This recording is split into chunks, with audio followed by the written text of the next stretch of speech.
अस्सलाम वालेकुम दोस्तों, कैसे हो? उम्मीद है कि सब खैरियत से होंगे। अल्लाह आप लोगों को ऐसे ही खुश रखे। एक किस्सा बड़ा मशहूर है कि एक बहुत बड़े आलिम दीन, एक बुजुर्ग थे जिनके पास हजारों बच्चे इल्म दीन हासिल करने के लिए आते थे।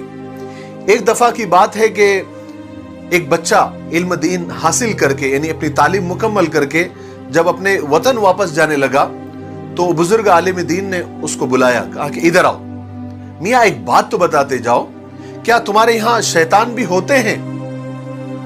वो तालिब इल्म हंसने लगा, कहने लगा, हुजूर शैतान कहाँ नहीं होते, शैतान तो हर जगह होते हैं। तो उन्होंने कहा, अच्छा एक बात बताओ, जब तुम अल्लाह के करीब जाने लगो, अल्लाह ताला से दोस्ती लगानी चाहो और शैतान तुमको वर्गलाए, तुमको बहकाए, तो तुम क्या करोगे? तो उस तालिब इल्म ने जवाब दिया कि हजरत मैं उसका मुकाबला करूंगा।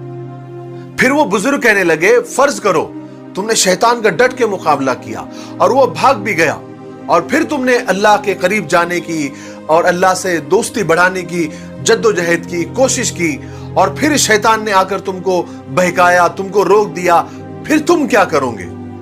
उसने कहा, हजरत मैं फिर मुकाबला करूंगा। वो बुजुर्ग कहने लगे, अच्छा मान लिया, तुमने दूसरी दफा भी उसको भगा दिया, लेकिन अगर वो तीसरी दफा भी तुम पर हमला आवर हुआ और उसने तुम्हें अल्लाह के करीब जाने से और अल्लाह के करीब बढ़ने से रोक दिया, फिर तुम क्या करोगे? वो तालिब इल्म हैरान सा हो गया, कहने लगा, हजरत मेरे पास इसके सिवा क्या रास्ता है, क्या इलाज है? मैं फिर उसका मुकाबला करूंगा। तो बुजुर्ग कहने लगे, अगर सारी उम्र तुम शैतान से ही मुकाबला करते रहोगे तो खुदा तक कब पहुंचोगे? वो तालिब इल्म, वो बच्चा लाजवाब हो गया और खामोश हो गया।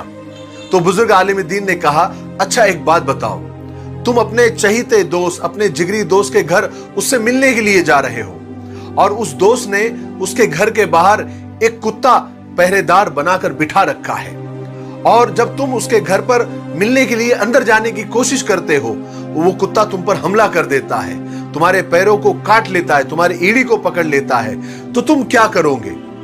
तो उस तालिब इल्म ने कहा कि मैं कुत्ते का मुकाबला करूंगा, उसको भगाऊंगा। अच्छा, तो बुजुर्ग आलिम दीन ने कहा, अच्छा एक बात बताओ, तुम दूसरी बार भी तुम्हारे दोस्त के इधर जाओ और फिर वो कुत्ता तुम पर हमला करे, तुमको काटने को दौड़े, फिर तुम क्या करोगे? तो बच्चा कहने लगा, मैं फिर मुकाबला करूंगा, उसको डंडे से मारूंगा। बुजुर्ग कहने लगे, अच्छा एक बात बताओ कि तीसरी बार तुम अपने दोस्त से मिलने के लिए जाओ और फिर वो कुत्ता तुम पर हमला करे और बार बार हमला करे, फिर तुम क्या करोगे? तो वो तालिब इल्म हैरान होकर कहने लगा कि अब मेरे बर्दाश्त के बाहर हो जाएगा, मैं अपने दोस्त को आवाज लगाऊंगा कि वो बाहर आए और अपने इस जालिम कुत्ते को संभाले, क्योंकि ये कुत्ता मुझे तुम्हारे पास आने से रोक रहा है, तुम्हारे करीब आने से रोक रहा है, मैं अपने दोस्त को आवाज लगाऊंगा।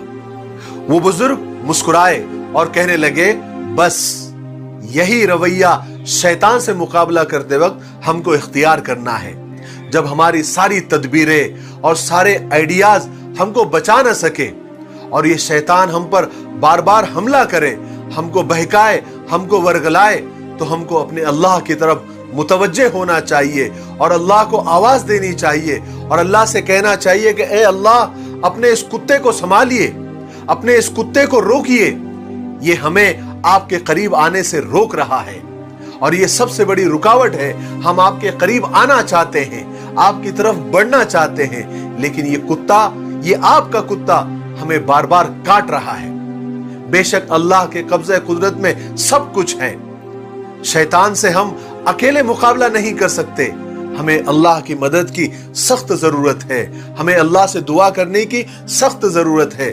अगर अल्लाह की मदद शामिल हाल रही तो हम शैतान का मुकाबला कर सकते हैं और शैतान के बहकावे से और उसके वर्गलाने से बच सकते हैं। हम अकेले कुछ नहीं कर सकते जब तक अल्लाह की मदद शामिल हाल नहीं होगी। मुझे उम्मीद है कि आपको इस किस्से से एक बहुत बड़ा सबक मिल गया होगा। मेरे लिए दुआ करते रहें।